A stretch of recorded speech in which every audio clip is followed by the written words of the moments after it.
What a computer is to me is it's the most remarkable tool that we've ever come up with. And it's the equivalent of a bicycle for our minds.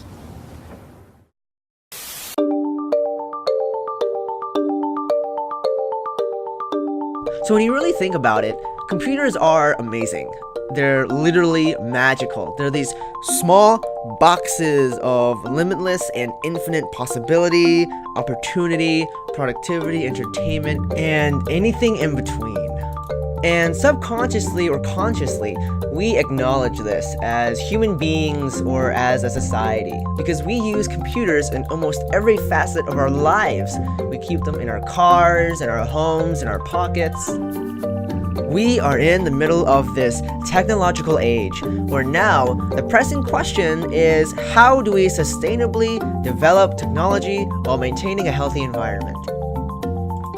So this is where we come in. I'm Eric. I'm Toby. I'm Charles.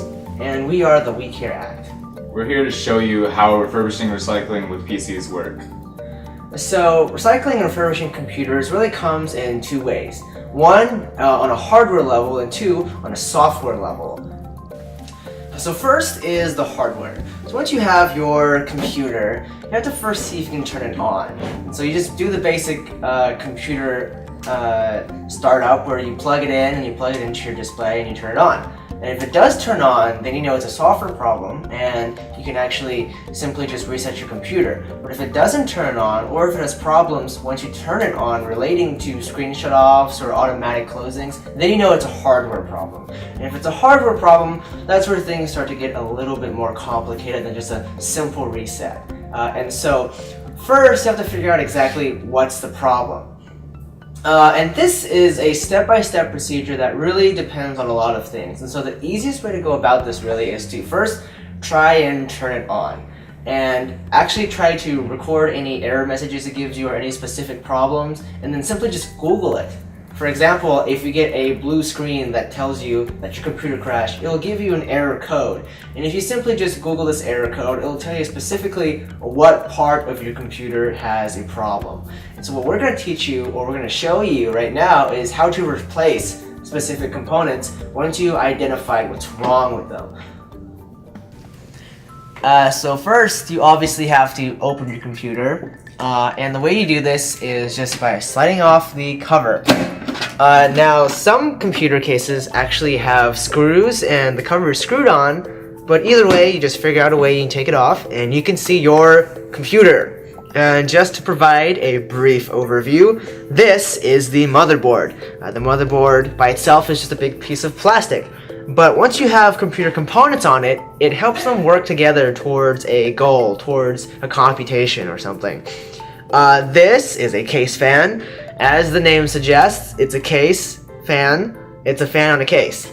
And what it does is provide airflow to cool down your system and make sure that it maintains optimal performance even when working under heavy loads.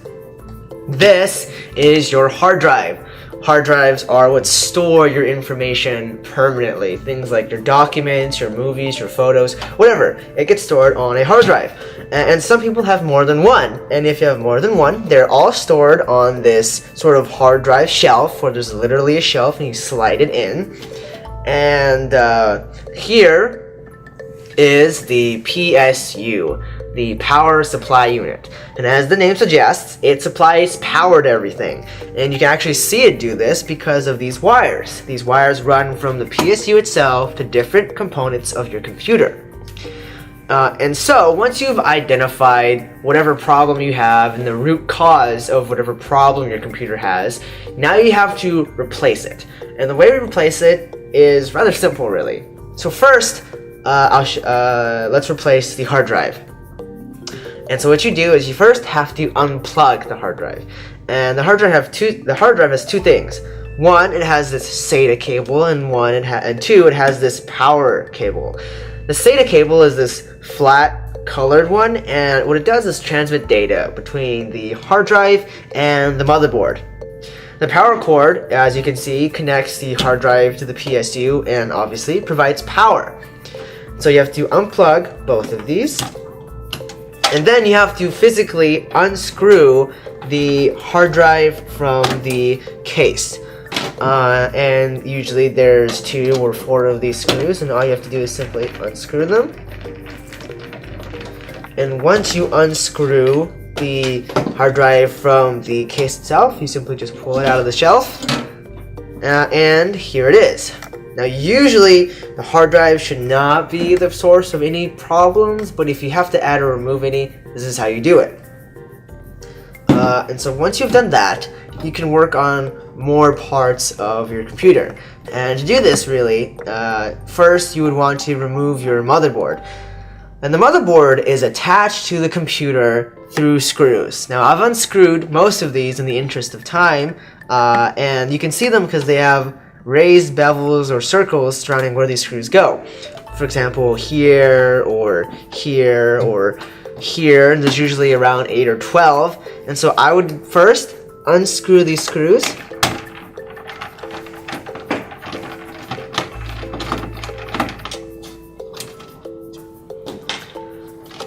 And like I said before, I previously unscrewed most of these in the interest of time.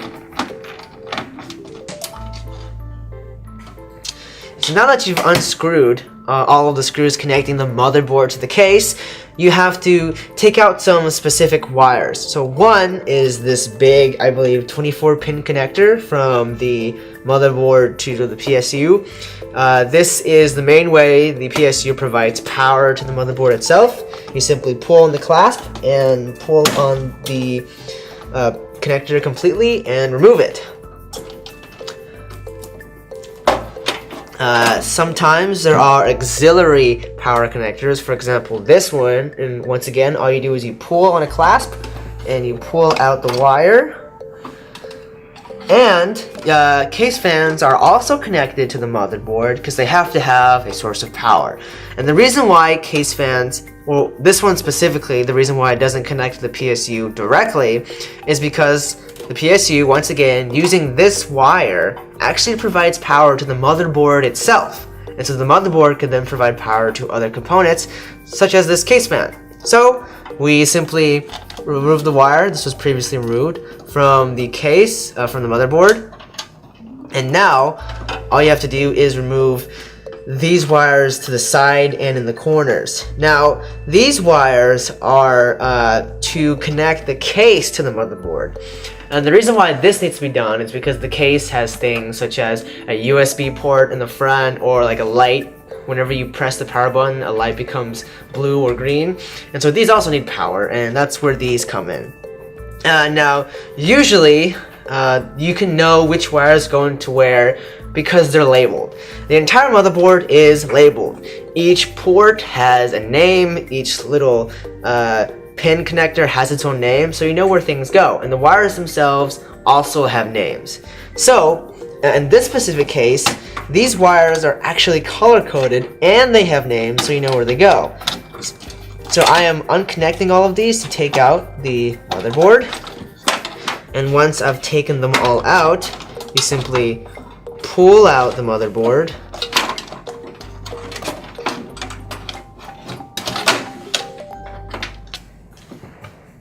And so now you have easier access to all the major components of a computer.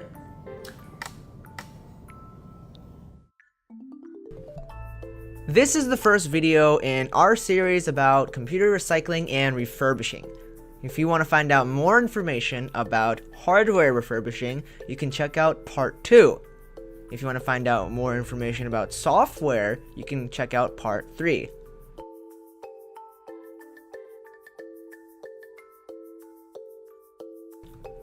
This video was brought to you by Computergram. We are a mission statement by the 501c3 nonprofit organization We Care Act. Computergram is committed to promoting computer literacy and electronic recycling. If you want to find out more information about both topics or the various seminars and programs that we have, you can check us out on computergram.co. You can also find information on additional programs at wecareact.org.